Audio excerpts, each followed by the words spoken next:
New listings drop significantly week over week as we head into the holiday season. Find out how this will affect both buyers and sellers on your Monday Market Monitor.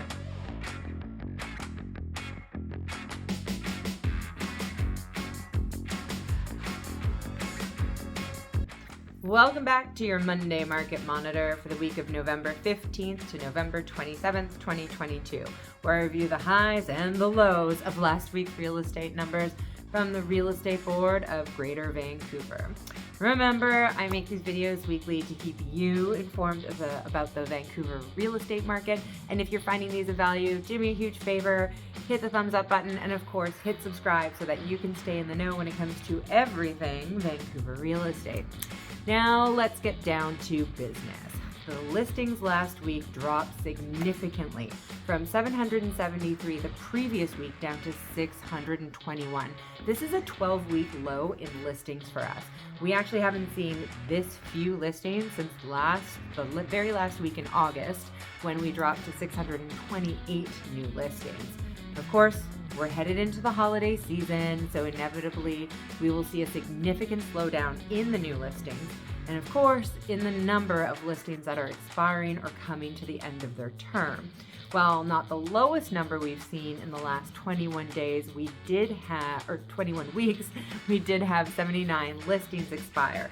Next week we should see a pop-up in that number, as we'll be at the end of the month, which if you follow these videos, you will know that this is a typical cycle for us. Moving right along to price changes. Interestingly enough, there was a notable decrease in this number. So apparently there's now only 258 sellers out there that are looking for a successful fall home sale right now.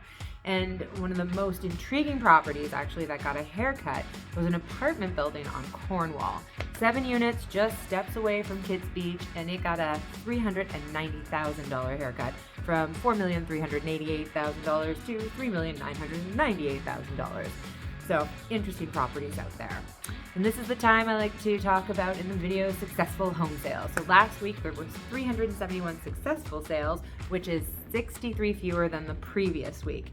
There is one thing of note here happening and with the sales number, and I kind of feel like I should touch on, because I actually get a feeling that we could be having more sales in the marketplace, but sellers are actually really digging their heels in.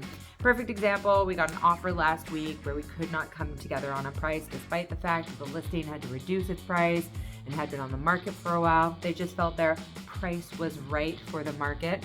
Well, they're still on the market, and our buyers have found a new home. So not to mention that, but like excellent properties, there's just not a lot of them hitting the market right now. And we have an army of buyers that are still out there looking to see something, and there's nothing to show them. So it's an interesting time.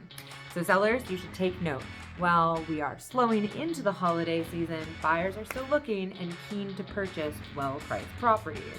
And while the time it took to get a successful sale last week rose to 20 days from 14 the previous week, there's still a great opportunity for those well-priced properties to achieve a successful sale. Of the 371 successful sales last week, 14.3% of them sold at or above list price. And this is the lowest percentage of this number that we've actually seen since mid-August. Time to chat about how all the sales actually break down, starting with the number of sales under $1 million. Of the 371 sales, 50% of them were under $1 million. So leading the way again were the sales on the townhome and condo side at 246, leaving 125 sales in the detached category sold. Again, that entry-level product is a solid bet for a successful home sale right now. So to recap out there for the buyers, product is dwindling, so if you're looking and have a deadline, understand that you may have to compromise on what you're looking for, or make the decision to chill a bit until after the holidays when there's more product coming to the market.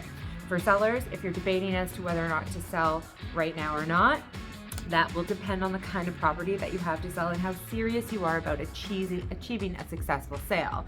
Putting a property on the market just to test the water right now is not something you should be doing. Well, I'm not sure if it's for you, but if you want to have an in-depth conversation about the Vancouver real estate market and how these stats will affect your home sales, or of course your home purchase right now, then reach out for some expert advice.